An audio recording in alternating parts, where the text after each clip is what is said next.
9 years ago, I was smoking methamphetamine, doing cocaine every day. I just left a 10-year long abusive relationship, and I want to share with you what I did that I think ultimately transformed things. And I gotta say, first and foremost, you have to get to a point on your journey where you're sick and tired of being sick and tired. You have to feel within every facet of your being that the pain of change no longer outweighs the pain of staying the same. That's first and foremost. Like, if you're not done, then change isn't really going to happen. You have to be so fucking sick of yourself and so done before I think you're really ready to take action to becoming somebody new. That was like the first thing. The second thing was being radically honest with myself, like disgustingly honest about how I got to where I got to. I had to be really honest about the choices I made, the lack of choices I made, the people I was choosing to surround myself with. I had to be really honest with myself and had to stop pointing the finger at everything and everyone else. And I had to point the finger at myself and take some real accountability and real responsibility. That was like the first step. The second step for me was learning radical self-acceptance. Understanding that who I had been, the things that I do, were ultimately not good or bad, that they didn't define me as a person. And I developed through self-acceptance, radical self-compassion. And this takes practice. This is something that will make your skin crawl at first. It requires you changing the narrative in your voice from self-critic to somebody who speaks kindly to themselves. And that's not easy. It takes time. It takes practice. It takes consistency. It also looks like showing up, taking new actions in your life that are moving the needle towards somebody who would love themselves. Asking myself, like, what would somebody who loves themselves do?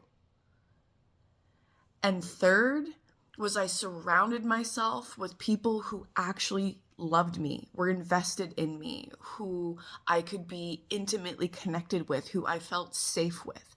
Being in community was one of the most profoundly healing things. But this came after I learned how to profoundly love myself, accept myself, be compassionate with myself, be honest with myself. That's all that I did. I've never had to pay for healing. I have only to simply explore. But when I look at the root of what I did to really move the needle from somebody who was living in complete chaos and abuse and destruction to somebody who genuinely loves herself, has people in her life who she loves, who's traveling the world right now, who has pursued her own entrepreneurial business multiple times, who can take life in strides, who doesn't get knocked down when life gets hard.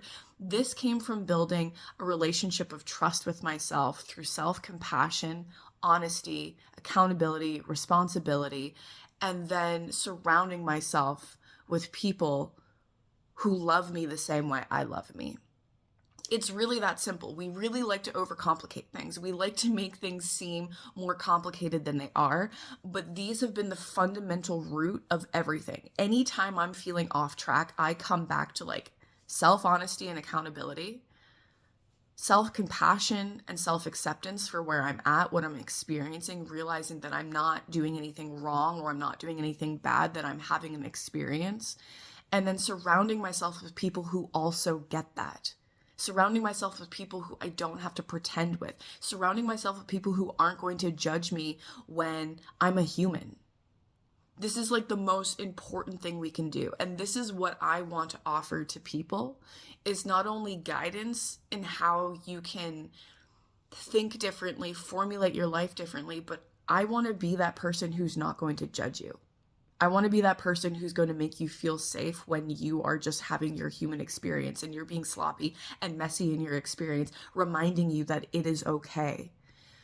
I've had so many remarkable people in my life that have helped me reprogram that internal critic, and it has been so helpful. When I start spinning out sometimes and the inner critic wants to come in, not only do I hear my own higher self, but I hear the voices of the people who genuinely care about me. And I hear what they're saying. And it's been such a remarkable journey. And I want to be that for you.